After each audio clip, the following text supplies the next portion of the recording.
آج میں آپ کو کتابوں کا مواد یاد رکھنے اور یادداشت بہتر بنانے کی کچھ ضروری ٹپس بتانا چاہوں گا۔ کتابیں یاد رکھنے، ریٹین کرنے اور اپنی یادداشت کو بہتر بنانے کے کئی طریقے ہیں جن سے آپ استفادہ کر سکتے ہیں۔ سب سے پہلے فعال مطالعہ ایکٹیو ریڈنگ کرنا ضروری ہوتا ہے، یعنی ہر باب سیکشن کے بعد اہم نکات کا خلاصہ سمری اپنے الفاظ میں لکھیں تاکہ دماغ ان معلومات کو بہتر طریقے سے پروسیس کر کے محفوظ کر سکے۔ پڑھتے وقت اپنے آپ سے سوالات پوچھنا مددگار ثابت ہوتا ہے، جیسے مصنف کا مرکزی نقطہ مین آرگیومنٹ کیا ہے اور اس کا مقصد کیا ہے، وغیرہ وغیرہ۔ اسی طرح وقفے سے دہرانا ریپیٹیشن بھی ایک مؤثر طریقہ ہے جس کے تحت معلومات کو بار بار اور باقاعدہ ریگولرلی دہرایا جاتا ہے تاکہ طویل المدت وقت تک انہیں یاد رکھا جا سکے۔ کلیدی تصورات کی کانسیپٹس کو یاد رکھنے کے لیے فلیش کارڈز کا استعمال کیا جا سکتا ہے۔ اب تو ڈیجیٹل فلیش کارڈ ایپس بھی دستیاب ہیں۔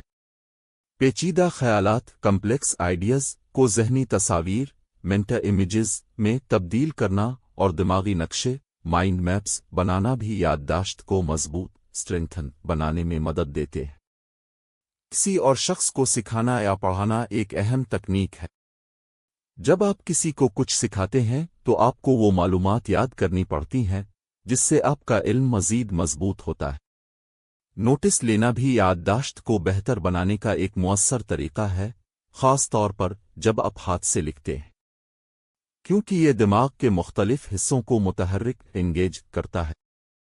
علاوہ ازیں اہم نکات کو ہائی لائٹ کریں، علامات سمبلز کا استعمال کریں اور نوٹس کے حاشیے مارجنز بنائیں تاکہ وہ زیادہ دلکش انگیجنگ لگیں اور یاد رکھنے کے قابل بن جائیں۔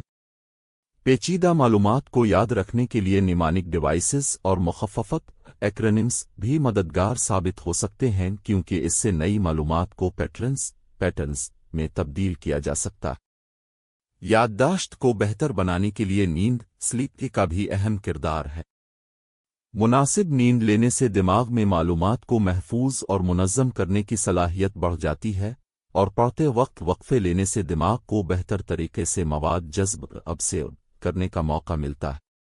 جسمانی سرگرمیاں جیسا کہ ورزش کھیل وغیرہ بھی دماغ میں خون کے بہاؤ بلڈ فلو کو بڑھاتی ہے اور یادداشت سمیت مجموعی ذہنی افعال کاگنیٹو فنکشنز کو بہتر بناتی ہے۔ اپنے مطالعے کے دوران اپنے حواس سینسز کا مناسب استعمال کیجیے۔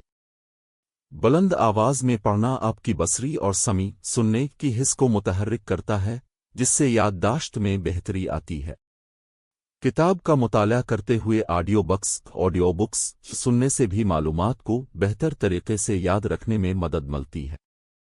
سب سے اہم بات یہ ہے کہ اپنے مطالعے کے ماحول انوائرنمنٹ کو منظم رکھیے اور اسے خلفشار ڈسٹریکشنز سے پاک رکھنا نہایت ضروری ہے، کیونکہ فوکسڈ ماحول میں دماغ زیادہ بہتر طریقے سے معلومات کو جذب محفوظ کر سکتا ہے۔